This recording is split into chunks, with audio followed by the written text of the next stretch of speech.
Welcome, Entourage. Welcome. Great to have you guys listening to this video, even though it's probably not a good thing that you have to listen to this video. But at least there's hope. At least there's a video to get you right. And I will say this. I made a similar video last year. And you will not believe the amount of people that not only made the fantasy playoffs, but actually won their championship. Sometimes it's just a little tweak that you need. So that's why I made this video, because a lot of people, they tell you who to start and who to sit. But then, what about those guys that need that extra help, that got off to a bad start? There's really nothing out there. Well, you come to the right place, guys. We're here to get you right. And there's 5 steps that you need to do that will do exactly that. If you feel this content is valuable, it is helpful, please give me that thumbs up. More importantly, give me a sub. Turn on that bell notifications, because we are always bringing outside of the box content here, the Fantasy Football Rapper, guys. Well, let's get into it, all right? 5 steps. Number 1, and most importantly, breathe. Breathe. Breathe. A lot of you guys are carrying around nervous energy. You're negative. You're like, oh my God, my team sucks. This person sucks. No, you gotta breathe, guys. Because when you're thinking like that, when your mindset is negative, your brain gets cloudy, you make irrational decisions, you make bad trades, and that's the last place we want to be. We still want to have that winner's mentality. We want to go out there and win week 4, not be afraid to lose it. And that's 2 totally different mindsets. So please breathe, because there is hope. The second thing you want to do, guys, is you want to ask why. Why is my team 0-3, and do a full, honest assessment of your team. For some of you, it might be that you lost 3 games by a total of 10 points. Instead of looking at your record, look at how many points you've scored. If you're in the top 6, assuming you're in a 12-man league, that means your team is playing like a playoff team based on points scored. The record just doesn't show it. Sometimes it could be lineup decisions. Sometimes it could be a bad draft. Sometimes it could be injuries. You have to see why you are 0-3, because I get so many of you that show me your lineups. I'm like, bro, you're 0-3? How? You have great teams, but they all went off on different weeks. Sometimes that happens. Or maybe you made a waiver pickup like DJ Shark that you didn't have available for week 1. You didn't trust him in week 2, so you missed out on those points. But now you got DJ Shark. That actually happened to me in one of my leagues. We also sat Philip Lindsay when he went off for 29 points. We would have won that game. So see, maybe it's lineup decisions. Or maybe you just had a bad draft. You drafted Gurley and Devontae Freeman. You got to look at that as well. But that's the first thing or the second thing you want to do after you breathe. You get your mind clear. You're focused on winning. See what the problem is so you can address it. Because if the problem is you only lost by a total of 10 points, then there might not be much to address. Then everything should play itself out. If the problem is that you made lineup decisions, well, hopefully you learn from them. If the problem is you had a bad draft, then that's when there's going to be more, necessary steps to correct what has been done. And I'm going to show you how to do that as well. The third step, guys, we're playing DFS. What do you mean? DFS, guys. So basically what I mean is you need to treat this like a playoff game.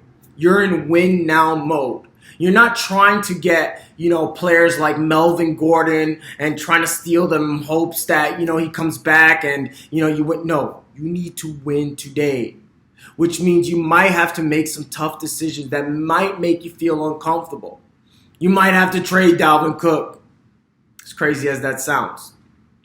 But you need to make sure that your lineup is completely optimized. What I mean by that, guys, you need to make sure that you have a talented player at every position, a player that's going to get high usage at every position, and a player that's going to be in a high-scoring game. You don't need players on New England and Buffalo, on Cincinnati and Pittsburgh. You don't need those types of players. On Denver and the Jags, those are not going to be high-scoring games. You need players on Detroit and KC, Carolina and Houston. Those are the players that you need on your team. You need to give yourself the best chance to have players go off. And the best chance you have players go off are going to be players that are going to be in high-scoring games. And the way you find that out, guys, go look at the Vegas line. See which games have the highest potential for a shootout. And I just mentioned two of them, KC in Detroit, Carolina, Houston. Okay? So you want to go after those players. So a guy like DJ Moore, Curtis Samuel, even Kerryon Johnson. Okay? Those might be guys you want to go after in a trade. And the good thing about it is you could probably get some of these guys cheap. Like Kerryon Johnson, people are down on. And he's the type of player that he can pay you dividends down the road as well, which is a perfect place to be. But even before we start talking trades, first thing you want to do, I keep saying first, when it's really like the fourth step. The fourth step is check your waiver wire. Sometimes what you can find in your waiver is better than what you could trade for. So let's say, you take my advice and you're like, okay, I want to find a player in a high-scoring game, in a good matchup, talented, high usage. Phillip Rivers plays Miami. Let me talk to the Phillip Rivers owner. He's starting Phillip Rivers. He's against Miami, so he might be a little reluctant to trade him to you. But then you have Kyle Allen sitting there on your waiver wire who threw for 4 touchdowns, going to play Houston. They're going to put up points at home. Terrible secondary. And you got DJ Moore and Curtis Samuel, Greg Olsen, CMC. You could just get Kyle Allen off your waiver. Boom. Your quarterback position handled. Better than Josh Allen going against New England or Jameis Winston going against the Rams. Carson Wentz look a little shaky. Baker Mayfield against the Ravens. You got Kyle Allen for free. Boom. We got the quarterback position taken care of. Okay? Another guy. A lot of you guys are going to flip out when I say this. But you need a flex. You could maybe get Kenyon Drake off your waivers. Now, I'm not a Drake guy. But you know what? The Chargers are traveling across the U.S. Time zone change. So it's really like 10 a.m. when they start playing. The heat, Miami scorching heat. The Chargers will still be up. Drake has received 6 targets his last 2 games. He receives 12 carries this last game. If there's ever a chance for Drake to play good or at least get you 15 points, is this week. So you know what? Pick up Drake. If he's available, there's your flex. We got your quarterback covered. We got your flex covered. And we haven't had to make a trade. Instead of, trading away good players for players that, are comparable on the waiver wire. Okay? Now, the last step is trading. Okay? And I mentioned Dalvin Cook earlier. Dalvin Cook is against Chicago. Is going against Chicago. If Dalvin Cook is your best player and you're still 0-3, what do you think the chances are that you're going to win week 4 when your best player is going against Minnesota or going against Chicago? You might have to trade Dalvin Cook. You might have to trade Mike Evans. Because Mike Evans is one of your best players. You drafted him high. And he's going against the Rams. The Rams have one of the best pass defense. You might have to trade him. Now, when it comes to these players, you're not trading, you're not giving them away. You're trading them for either equal value or slightly below. Keyword is slightly. Okay? You're not trading Dalvin Cook for Matt Breida. All right? You know what I'm saying? So that's another thing. Trades, you really have to do a roster purge. Okay? Now, some of you guys drafted bad. Some of you drafted Gurley. You got to get rid of him. You got to get rid of him. Even if it means getting rid of Gurley for a guy like, I know it sounds crazy, MVS. Well, MVS is a great target because people are not so high on him yet, even though he had a big game. But he's playing Philadelphia, whose secondary is horrible, and now they just lost their number one corner, Ronald Darby, who still is horrible. Sidney Jones moves up. That means he's going to be facing a horrible third or fourth corner. You're trading for guys like MVS. You're trading for guys like DJ Moore and Curtis Samuel, who have good matchups in a potentially high-scoring game against Houston's awful secondary. They have nobody.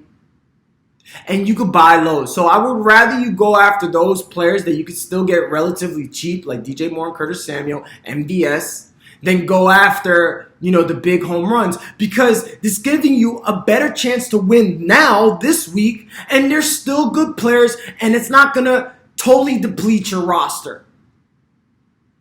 See what I'm doing here? Guys on buys, you might have to trade George Kittle. You might have to just drop Jimmy Garoppolo. You might have to drop Baker Mayfield. You might have to trade Devontae Freeman, another one, for like an MVS or Curtis Samuel.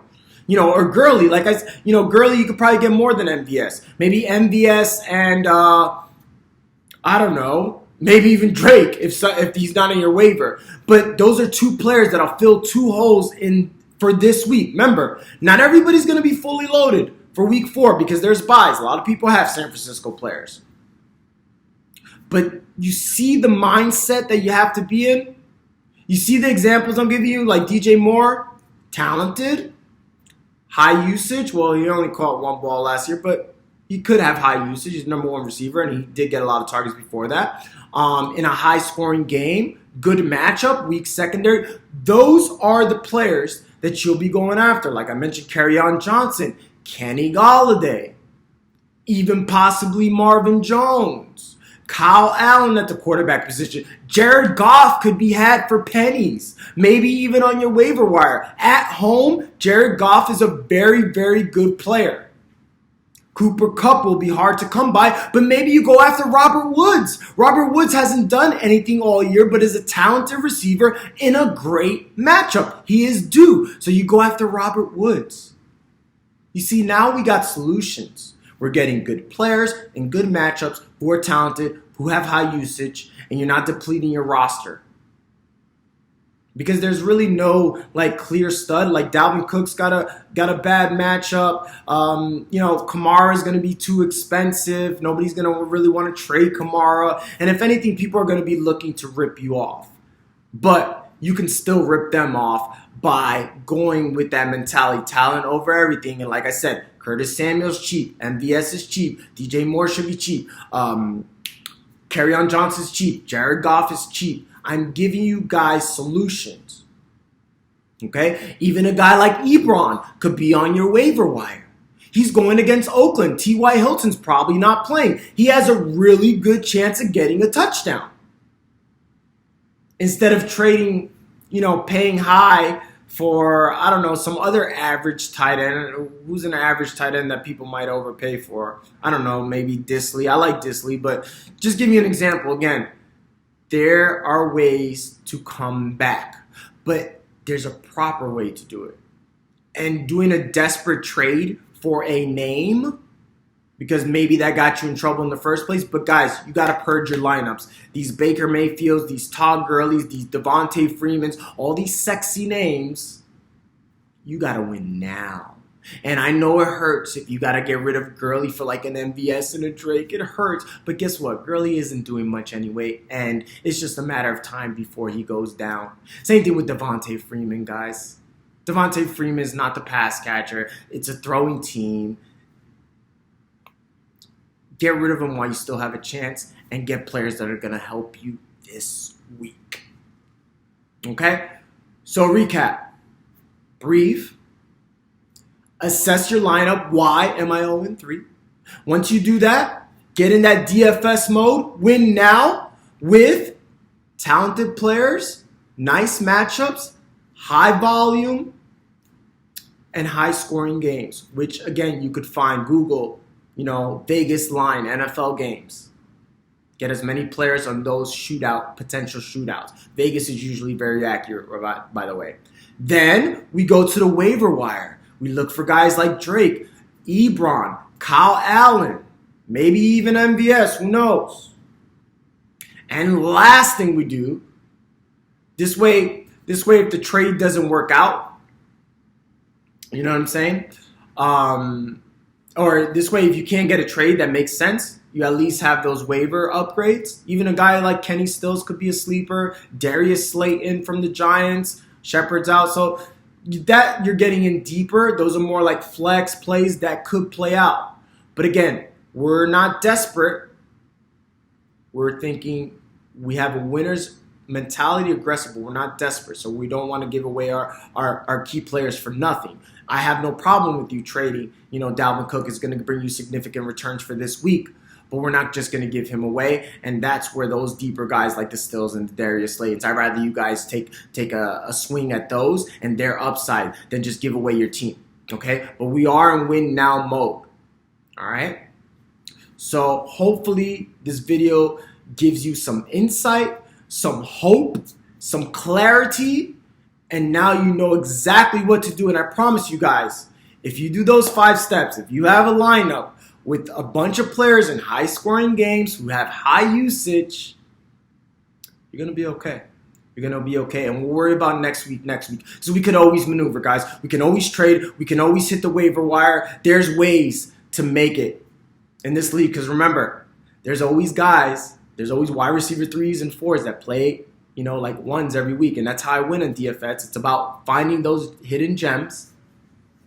All right? So there's always going to be possibilities, but we have to win right now. So if this video was helpful, guys, please give me a thumbs up. Please comment down below if you have any questions about what I went over in this video or lineup, anything like that. I am here to help you guys because, you know, it would suck to be eliminated this early. We wait so long for fantasy football to come, and to be 0-3 and then go 0-4, it's just not a good feeling. So I want to make sure none of you guys have to feel that. And until next time, guys, peace. I'm out of here.